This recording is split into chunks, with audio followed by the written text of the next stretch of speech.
Laga pilkada di Indonesia akan segera dimulai. Mesin-mesin partai politik juga sudah dipanasi untuk meraih kemenangan. Wajar apabila wajah para calon bermunculan, alat peraga kampanye atau baliho di sejumlah sudut Kabupaten Kediri. Saat ini ada Hanindito Himawan Pramana yang akan maju lagi dan ditantang seorang pengusaha rokok, Denny Widianarko, yang sudah memasang baliho di berbagai lokasi.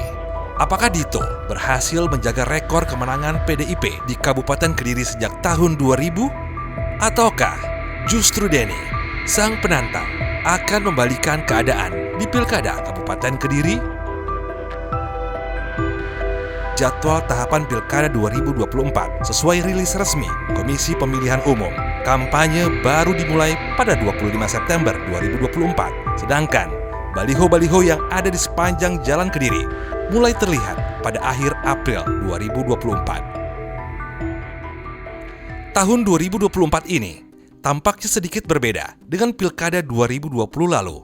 PDIP bersama partai lainnya memborong rekom untuk memenangkan pasangan Hanindito Himawan Pramana atau Dito yang berpasangan dengan Dewi Maria Ulfa melawan Bumbung Kosong.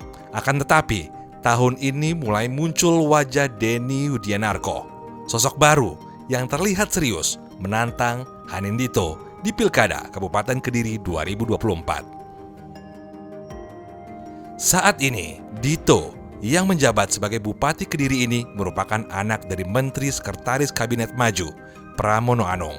Berbekal pengalamannya menjabat, Dito mempunyai modal politik untuk melanjutkan program yang selama ini dilaksanakan sebagai janji kampanyenya pada tahun 2020 silam. Bahkan, tagline kampanye baliho Dito pun masih tetap sama, yakni Ditoto. Sedangkan sang penantang, Denny, ialah owner pabrik rokok Tajimas di Kediri yang bakal diusung oleh Partai Kebangkitan Bangsa dan Partai Nasdem. Ia kerap melakukan gerilya di kalangan Nahdliyin dan kelompok masyarakat lainnya. Denny sebagai penantang mempunyai tagline Ngela Denny pada baliho-baliho yang sudah banyak terpasang di sejumlah wilayah di Kabupaten Kediri. Menurut Eko Agung Prasetyo, Komisioner Bawaslu Kabupaten Kediri, pemasangan baliho saat ini bukan termasuk alat peraga kampanye karena masa kampanye belum dimulai. Apalagi juga belum ada ketetapan calon resmi. Jadi itu bukan termasuk APK dan itu tidak ditindak. Itu urusan dengan dinas terkait.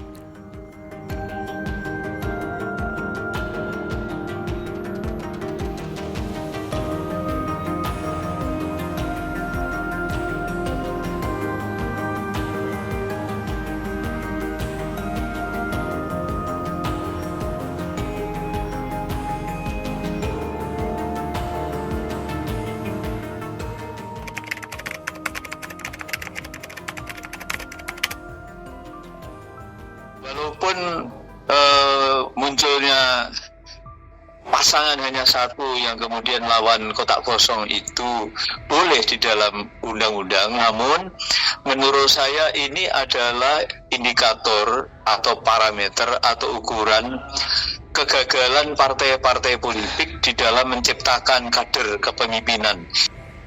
Saya kira harus dimulai dari pembuktian para wakil rakyat yang dipilih untuk duduk di eksekutif maupun yudikatif,